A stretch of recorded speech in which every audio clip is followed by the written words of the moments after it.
আসসালামু আলাইকুম।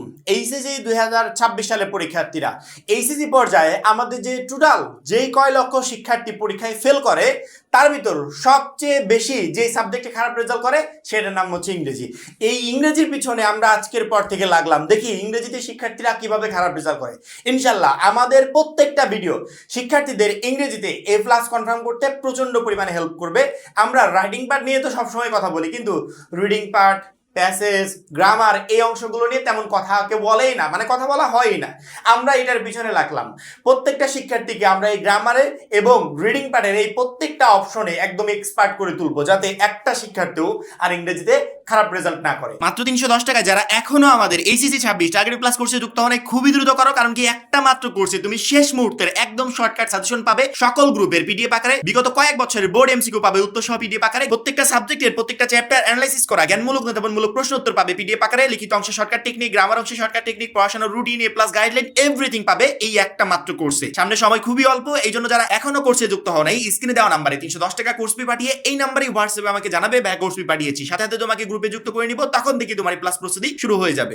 ইংরেজি প্রথম পত্রের 1 নম্বরের কথা আসে আমাদের এমসিকিউ, একটা প্যাসেজ দেওয়া থাকবে, সিন প্যাসেজ, যেখান থেকে আমাদের এমসিকিউর অ্যান্সার করতে হবে। কিন্তু আমরা প্রায়জনই এই এমসিকিউতে অ্যান্সার করতে গিয়ে ভুল করে ফেলি। প্রায় 90% শিক্ষার্থীর ক্ষেত্রে এই ধরনের ভুল হয়, কারণ কি আমরা যে অ্যান্সারটা করব সেই অ্যান্সারটা আমরা পুরো প্যাসেজে খুঁজে পাই না। অর্থাৎ একটা প্যাসেজ দিয়েছে, আমাকে প্যাসেজ থেকে এমসিকিউ অ্যান্সার করতে হবে, কিন্তু আমার যে প্রশ্নটা পড়েছে সেই প্রশ্নটা আমি পুরো প্যাসেজে খুঁজে ওই উত্তর কোনো জায়গায় পাই না, পরবর্তীতে অ্যান্সার করতে পারি না, ভুলভাল যে কোনো একটা দাগিয়ে আসি, উত্তরটা যায় ভুল। এই জন্য এই এমসিকিউতে আমাকে ভালো মতো প্র্যাকটিস করতে হবে। আমি মুখস্থ করে গেলে এমসিকিউর অ্যান্সার করতে পারবো না। এমসিকিউতে সহজে অ্যান্সার করার দুর্দান্ত কিছু কৌশল আছে, টেকনিক আছে।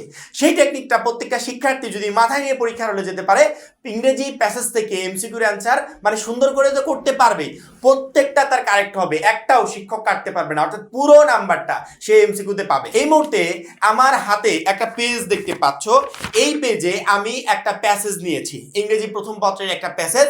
2025 সালে ঢাকা বোর্ডের প্রশ্নে একটা প্যাসেজ আসছিল। প্যাসেজটার প্রথম লাইন হচ্ছে, at daylight I was half awakened by the sound of chopping. অর্থাৎ এই প্যাসেজটা ঢাকা বোর্ডে 2025 সালে পরীক্ষায় আসছিল এবং এখান থেকে এমসিকিউর অ্যান্সার করতে হয়েছে। আমরা ঢাকা বোর্ডের এই প্যাসেজের এমসিকিউ গুলো সলভ করার চেষ্টা করব, কারণ কি বোর্ড পরীক্ষার আগ মুহূর্তে যে যত পরিমাণে সলভ করতে পারবে পরীক্ষার হলে সে তত ভালো রেজাল্ট করবে।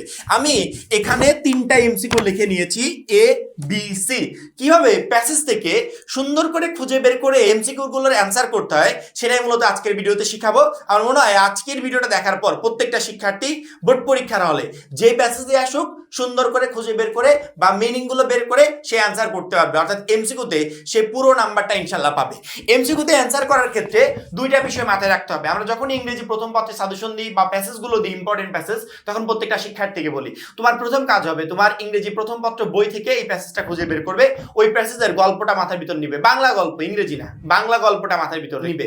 কোনো প্যাসেজের সার কথা, মূল কথা, গল্প যদি কোনো শিক্ষার্থীর মাথায় থাকে, ওই প্যাসেজ থেকে যেখান থেকে এমসিকিউ আসুক সে সহজে অ্যান্সার করতে পারবে। প্রথমে আমাকে বাংলা অর্থটা জানতে হবে, বাংলা অর্থ না জানলে ইংরেজির একটা প্রশ্নের অ্যান্সার আমি করতে পারবো না। পরবর্তীতে যেই এমসিকিউটার অ্যান্সার করব সেই এমসিকিউর প্রত্যেকটা ওয়ার্ডের আমাকে মিনিং জানতে হবে। যেমন ধরো আমি এই মুহূর্তে স্ক্রিনে যে প্যাসেজটা দেখাচ্ছি, এই প্যাসেজটাই 2025 সালে ঢাকা বোর্ডে আসছিল। এই প্যাসেজ থেকে আমরা পিছনের এই 3টা এমসিকিউর অ্যান্সার করব, পরবর্তীতে তুমি ইজিলি যে কোনো এমসিকিউর অ্যান্সার করতে পারবে। কিভাবে সে অ্যান্সার করব, আমি যদি 1 নম্বর প্রশ্নটা দেখি, জেরিস কার্টিসি ওয়াজ, এখানে দেওয়া আছে জেরিস, আবার দেওয়া আছে কার্টিসি। কার্টিসি মানে হচ্ছে ভদ্রতা বা শিষ্টাচার, আবার জেরি শব্দ উল্লেখ করা হয়েছে। আচ্ছা জেরি কি বা জেরি কে, এটা জানতে হলে আমাকে কি জানতে হবে, আগে প্যাসেজটা জানতে হবে বা গল্পটা জানতে হবে। এখানে পুরো গল্পটা পড়তে গেলে আমার অনেক সময় নষ্ট হবে, আমি গল্পের একদম সার কথা বলে দিই। একজন লেখক একজন ছেলেকে নিয়ে একটা গল্প লিখেছে, ছেলেটার নাম হচ্ছে জেরি। সে এতিমখানায় মানুষ হয়েছে বা বড় হয়েছে, এতিমখানায় মানুষ হয়েছে। ছেলেটা একদিন লেখকের বাড়িতে কাজ করতে যায়, কুঠার দিয়ে কাজ করতে যায়।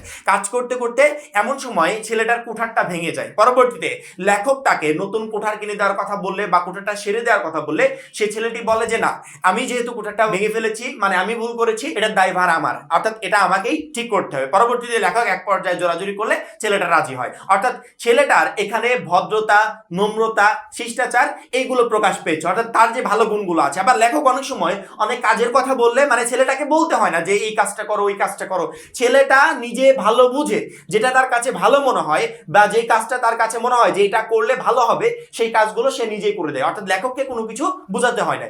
এটাই হচ্ছে মূল কথা, যে একজন ছেলে এতিমখানায় মানুষ হয়েছে, তার ভদ্রতা, আচার আচরণ, এই টোটাল বিষয়গুলো নিয়ে লেখক একটা স্টোরি লিখেছে, একটা গল্প লিখেছে। এই গল্পটাই হচ্ছে সেই গল্পটা যে গল্পের ছেলেটার নাম হচ্ছে জেরি।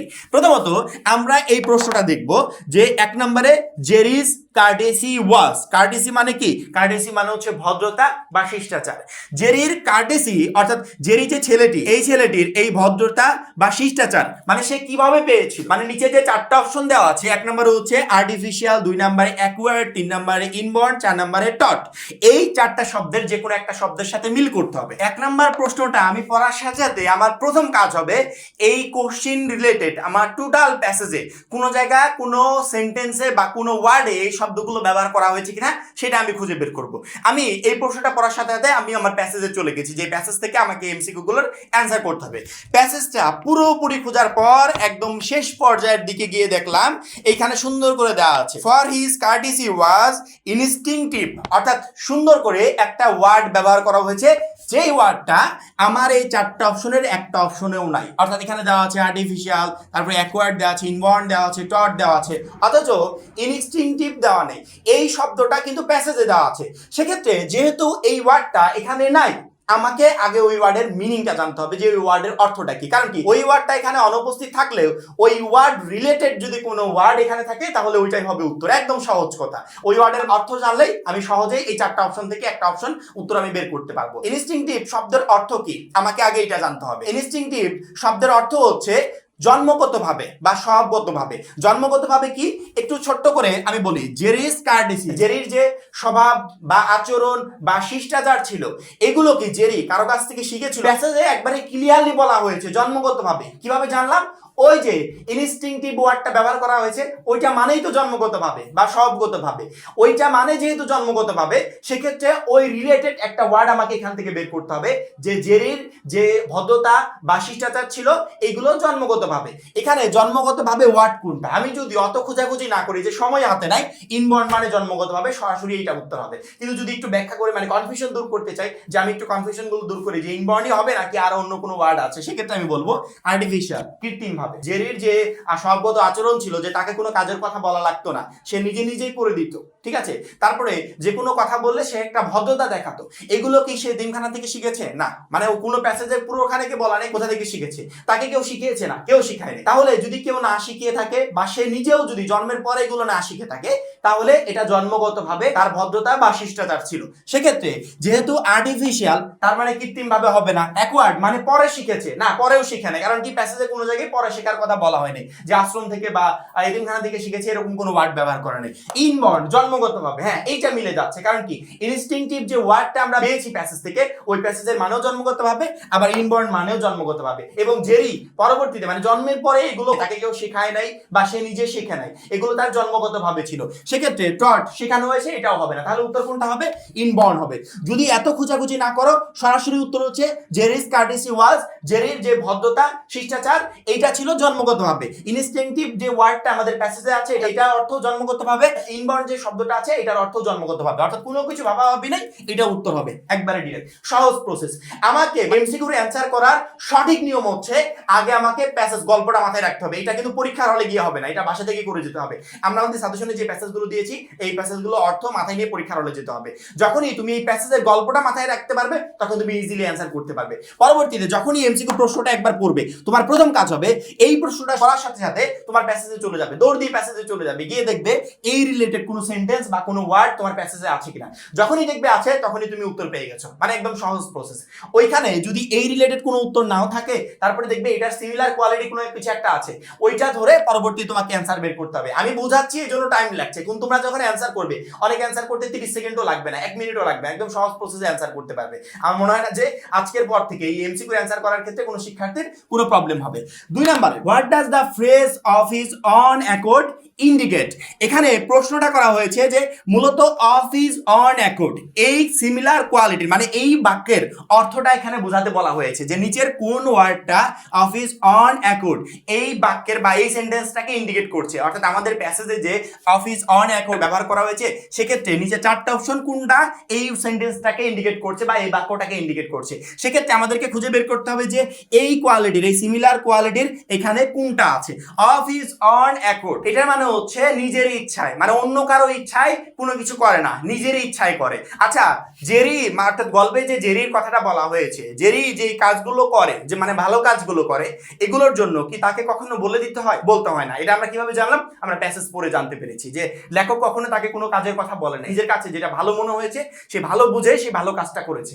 অর্থাৎ জেরি সবসময় নিজের ইচ্ছায় স্ব ইচ্ছায় কাজগুলো করেছে, ভালো কাজগুলো। সেক্ষেত্রে এখানে এই যে অফ হিজ অন অ্যাকর্ড নিজের ইচ্ছায় বা স্ব ইচ্ছায় যে কাজগুলো করেছে নিচের এই চারটা ওয়ার্ডের কোন ওয়ার্ডটা এই সেন্টেন্সটাকে ইন্ডিকেট করছে সেটাই আমাকে খুঁজে বের করতে হবে। এটা খুঁজে বের করতে হলে কি করতে হবে? আমাকে এই চারটা ওয়ার্ডের মিনিং জানতে হবে। কোন মিনিংটা? অফ হিজ অন অ্যাকর্ড বা নিজের ইচ্ছায় বা স্ব ইচ্ছায় নিজের ইচ্ছা মতো কাজ করা এই ওয়ার্ডটার সাথে সিমিলার কোয়ালিটির মিলে যাচ্ছে সেই ওয়ার্ডটা বের করব। হেল্প হার্টেডলি এটার মানে হচ্ছে অর্ধ হৃদয়হীন ভাবে এভাবে সে কাজ করেছে? একদমই না, সে নিজের ইচ্ছায় কাজ করেছে। তারপরে 2 নম্বরে দেওয়া আছে রিলাক্ট্যান্টলি। রিলাক্ট্যান্টলি মানে হচ্ছে অনিচ্ছায়। সে কি অনিচ্ছায় করেছে? একদমই না, সে নিজের ইচ্ছায় করেছে। পরবর্তীতে নিউট্রালি। নিউট্রালি মানে হচ্ছে নিরপেক্ষভাবে। সে কি নিরপেক্ষভাবে কাজগুলো করেছে বা এরকম মন মানসিকতা নিয়ে কাজগুলো করেছে? একদমই না। তারপরে উইলিংলি। উইলিংলি মানে হচ্ছে স্ব ইচ্ছায় নিজের ইচ্ছায়। আমরা কিন্তু এই ওয়ার্ডটাই খুঁজছিলাম যে কোন ওয়ার্ডটা মিলে যায় বা সিমিলার কোয়ালিটির হয়। এখানে অফ হিজ অন অ্যাকর্ড এই সেন্টেন্সের অর্থ আর উইলিংলির অর্থ একদম সিমিলার কোয়ালিটির বা একদম সেম। সেক্ষেত্রে আমাদের এই সেন্টেন্সটা নিচের এই উইলিংলি ওয়ার্ডটাকে ইন্ডিকেট করছে, অর্থাৎ উত্তর হবে উইলিংলি। নিয়ম একটাই, প্রথমে প্রশ্নটা পড়তে হবে, পরবর্তীতে ওই প্রশ্ন রিলেটেড সেন্টেন্সটা খুঁজতে হবে। আমার যে প্যাসেজটা পড়েছি এই প্যাসেজে কোনো জায়গা আছে কিনা, অবশ্যই মাস্ট বি। আমি 2 নাম্বার রিলেটেড লাইনটাও তোমাকে দেখাচ্ছি, এই মুহূর্তে স্ক্রিনে দেখতে পাচ্ছ। There of his own accord he put kindly and medium wood. এইখানে দেখো এই সেন্টেন্সটা ব্যবহার করা হয়েছে এবং আমরা সহজাতভাবে এর অর্থটা জানি যে এই প্রশ্নের অ্যান্সার করার জন্য আমার প্যাসেজও পড়ার কোনো দরকার নেই বা প্যাসেজ থেকে সেন্টেন্সটা খুঁজে বের করার কোনো দরকার নেই, কারণ আমি গল্পটা জানি সেই সাথে অফ হিজ অন অ্যাকর্ড এটার অর্থ জানি। এটার অর্থ জানার সাথে সাথে নিচের চারটা ওয়ার্ডের ভিতর কোনটা ইন্ডিকেট করছে এই অর্থটাকে উইলিংলি। সহজ কথা, যদি এক কথায় উত্তর বের করতে চাও তাহলে এক কথায় এই অ্যান্সারটা করে দিবে, আর কোনো কিছু করতে হবে না। আর যদি মনে করো প্রত্যেকটারই আমি বাংলা অর্থ বের করে করে তারপরে উত্তরটা বের করব, তাহলে উত্তরটা বের করতে পারবে, একদম নির্ভুল উত্তর হবে। অর্থাৎ পরবর্তীতে শিক্ষক নাম্বার কেটে দিবে কিনা, এটা হবে কিনা, এই ধরনের কনফিউশন থাকার কোনো সুযোগ থাকবে না। তাহলে এটার উত্তর হবে উইলিংলি, একদম সহজ প্রসেস। 3 নম্বরে, what does the word subterfuge in the passage refer to. এখানে আরেকটা শব্দ ব্যবহার করেছে সাবটারফিউজ। এই ওয়ার্ডটা in the passage refer to আমাদের গল্পের নিচের এই চারটা অপশনের কোন অপশনটাকে রেফার করছে বা প্যাসেজের এই ওয়ার্ডটা নিচের এই চারটা অপশনের সাথে কোন অপশনটার সাথে সিমিলার কোয়ালিটির বা মিলে যাচ্ছে, এরকমই কিছু একটা আমাদেরকে বের করতে হবে। প্রথমত আমি আগেই বলেছি যে যখন এই প্রশ্নটা পড়বে বা প্রশ্নের যেই ওয়ার্ডটাকে ইন্ডিকেট করতে বলবে ওই ওয়ার্ডের মিনিংটা জানতে হবে। ওয়ার্ডের মিনিং হচ্ছে প্রতারণা বা ছলচাতুরি। গল্পের জেরি কখনো কি কোনো প্রতারণা বা ছলচাতুরি আশ্রয় গ্রহণ করেছে? একদমই না। সে ছিল একজন সৎ, ভদ্র, শিষ্টাচার জানা একজন ছেলে। অর্থাৎ তার ক্ষেত্রে এই ছলচাতুরি বা প্রতারণার কোনো ওয়ার্ড ব্যবহার করা হয় না। চারটা ওয়ার্ডের অর্থ বের করতে পারলে আমি এর উত্তরটা একদম ইজিলি করে ফেলতে পারবো। 1 নম্বরে ডিসেপশন। আমি যখন এটার অর্থ জানবো আমাকে আর 3টার অর্থ বের করতে হবে না, কারণ কি ডিসেপশন অর্থ মানে প্রতারণা বা ছলচাতুরি। পরবর্তীতে 3টার অর্থ আমার না জানলেও চলবে। আমি যদি মনে করি 1 নম্বরে ডিসেপশন, 1 নম্বরে উত্তর, অর্থাৎ মিলে তো গেছে, আর প্রয়োজন নাই সময় নষ্ট করার, তাহলে 1 নম্বরটা মার্ক করে দিবে, এটাই উত্তর হয়ে যাবে, আর কোনো ধরনের কোনো ঝামেলা নেই। এখন তুমি যদি মনে করো যে কনফিউশন দূর করার জন্য অনেস্টি সৎভাবে বা সততার সাথে বা ওপেননেস, একবার সরাসরি ভাবে, তারপরে কার্ডিডনেস, এই ধরনের ওয়ার্ডগুলো আমি অর্থ বের করে পরবর্তীতে অ্যান্সার করব, করতে পারো, কোনো প্রবলেম নেই। কিন্তু যখন এই 4টা অর্থ বের করবে ওই 4টা অর্থের ভিতর 2টা অর্থ তো আর সিমিলার কোয়ালিটির হবে না, যে কোনো একটা হবে। ওই একটাই হচ্ছে প্রথমটা ডিসেপশন, এই ওয়ার্ডটার সাথে মিলে গেছে, আমার আর সময় নষ্ট করার কোনো প্রয়োজন নাই। এই 2টো ওয়ার্ড সিমিলার কোয়ালিটির, অর্থাৎ এটার উত্তর হবে এইটা, অর্থাৎ 1 নাম্বার উত্তর হবে, আর কোনো কিছু ভাবার অপশন নাই। আমি তোমাদেরকে বিস্তারিত বলে বোঝাচ্ছি সেই জন্য একটু টাইম লাগছে, কিন্তু যখনই তোমরা অ্যান্সার করবে অনেকটার ক্ষেত্রে 30 সেকেন্ড 1 মিনিটে তোমার অ্যান্সার হয়ে যাবে। যখনই তুমি এটার ওয়ার্ড জানতে পারবে তখন তোমার জন্য একদম ইজি হয়ে যাবে অ্যান্সার করা। পরবর্তীতে যখনই তুমি অফ ইজ অন অ্যাকর্ডের অর্থ জানতে পারবে, উইলিংলি অ্যান্সার করা তোমার জন্য একদম সহজ হয়ে যাবে। যখনই তুমি কার্ডিসির অর্থ জানতে পারবে বা গল্পটা তোমার মাথায় আছে, তখনই তোমার অ্যান্সার করা একদম সহজ হয়ে যাবে ইনবোর্ড। অর্থাৎ আমরা এই এমসিকিউ করার ক্ষেত্রে একটা কমন জিনিস বিষয়টা শিখলাম, সেটা হচ্ছে অর্থ। অর্থ জানা থাকলে যে কোনো প্রশ্নের অ্যান্সার করা সহজ। অর্থ আমাকে জানতে হবে, সেটা প্রশ্নের অর্থ হোক বা প্রশ্নের ভিতর যে 4টা অপশন আছে সেই 4টা অপশনের অর্থ হোক, অথবা যে প্যাসেজটা আমার পরীক্ষায় পড়েছে সেই প্যাসেজের অর্থ হোক। অর্থ জানা না থাকলে আমি কোনো প্রশ্নের অ্যান্সার করতে পারবো না। আর যদি বাংলা অর্থ আমি জানি, পরীক্ষায় যেই প্যাসেজটাই আমাকে দিক না কেন আমি সহজে সেটার উত্তর করতে পারবো। আমি তো এই 3টা প্রশ্নের উত্তর তোমাদেরকে বলে দিলাম, বা কিভাবে বের করবে সেটা সুন্দর করে প্যাসেজ থেকে বুঝে বুঝে তোমাদেরকে দেখিয়ে দিলাম। এবার 4 নম্বরে যে প্রশ্নটা আসছে সেই প্রশ্নটার অ্যান্সার তোমাকে করতে হবে। 4 নম্বরের প্রশ্ন হচ্ছে Jerry wanted to get the x handle. ঠিক আছে, এক্স হ্যান্ডেল অর্থাৎ কুঠারের হ্যান্ডেলের কথা বলা হয়েছে বা হাতলের কথা বলা হয়েছে। আচ্ছা বলো তো, জেরির কুঠারের হাতলের কি হয়েছিল? হাতলটা ভেঙে গেছিল কাজ করতে যাওয়ার সময়। তখন লেখক তাকে বলেছিল যে আমি নতুন কিনে দিব বা ঠিক করে দিব, কিন্তু জেরি বলেছিল যে না, যেহেতু আমি এটা ভুল করেছি সেক্ষেত্রে এটা ঠিক করার দায়িত্ব হচ্ছে আমার। এই ধরনের কথোপকথন হয়েছিল। তুমি যখনই পুরো টোটাল প্যাসেজটা খুঁজতে যাবে তখনই এই সেন্টেন্সটা সহজেই পেয়ে যাবে। সেটা হচ্ছে Jerry wanted to get the x handle. কি করতে চেয়েছিল? রিপেয়ার করতে চেয়েছিল। অর্থাৎ সে পুনরায় রিপেয়ার করার জন্য পরবর্তীতে রাজি হয়েছিল। সে নিজেও রিপেয়ার করতে চেয়েছিল, লেখকও তাকে অফার করেছিল যে তাহলে তোমার এটা আমি ঠিক করে দিব। অর্থাৎ রিপেয়ার ওয়ার্ডটা মিলে যাচ্ছে। তবে এখানে যখনই আমরা 4টা ওয়ার্ডের মিনিং বের করতে গেছি তখনই দেখলাম রিপেয়ার অর্থ যেটা দাঁড়ায় পরবর্তীতে ফিক্সড অর্থ সেটাই দাঁড়ায়। অর্থাৎ দুইটা প্রায় সিমিলার কোয়ালিটির হয়ে যাচ্ছে। রিপেয়ারও উত্তর মনে হচ্ছে, আবার ফিক্সডও উত্তর মনে হচ্ছে। এখন তোমাদের কাজ হবে এই 4 নাম্বার অপশনের উত্তরটাকে বের করে আমাকে সেন্ড করা। অর্থাৎ কমেন্টে অবশ্যই জানাবে যে 4 নাম্বার অপশনের উত্তরটা কি হবে, সেটা ফিক্সড হবে নাকি রিপেয়ার হবে। তোমাদের উত্তরের অপেক্ষায় থাকবো। এবং প্রত্যেকটা শিক্ষার্থীকে বলছি যে আমরা এই ইংরেজি নিয়ে প্রত্যেকটা প্রসেস নিয়ে তোমাদের একটা করে ক্লাস দেওয়ার চেষ্টা করবো, যাতে ইংরেজির এই কনফিউশনগুলো দূর হয় তোমাদের। কারণ কি ইংরেজিতে প্রতি বছর লক্ষ লক্ষ শিক্ষার্থী ফেল করে। আমরা চাই না যে এইচএসসি 26 ব্যাচের সাথে এমন কিছু হোক। ইনশাল্লাহ প্রত্যেকটা শিক্ষার্থী ইংরেজিতে বেস্ট একটা রেজাল্ট করতে পারবে। এবং যারা এখনো আমাদের এইচএসসি 26 টার্গেট এ প্লাস কোর্সে যুক্ত অনেক খুবই দ্রুত যুক্ত হয়ে যাবে। কারণ কেউ একটা মাত্র কোর্সই তোমাকে প্রত্যেকটা সাবজেক্টে এ প্লাস প্রিপারেশন নিতে প্রচন্ড পরিমাণে হেল্প করবে। সবাই ভালো থাকবে, সুস্থ থাকবে। আল্লাহ হাফেজ।